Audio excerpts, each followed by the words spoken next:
ఉండే బోర్డులో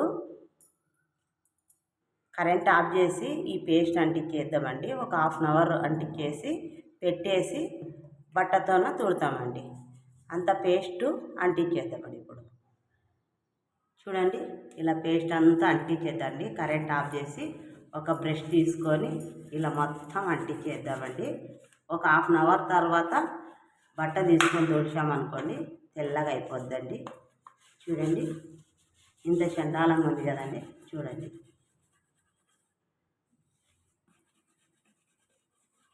అంతా ఇలా పెట్టేసి ఇలా అంటించేసుకున్నామండి.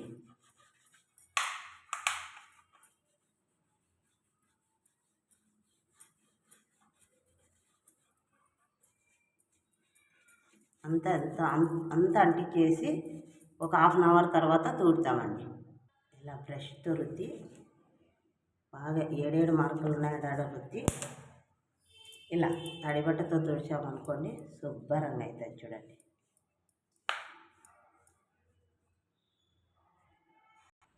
ఇలా అవుతుందండి. నీట్గా స్విచ్ బోర్డులు ఒట్టి బట్టతో కన్నె తుడిచేసినామంటే నీట్గా ఇలా అవుతాయి.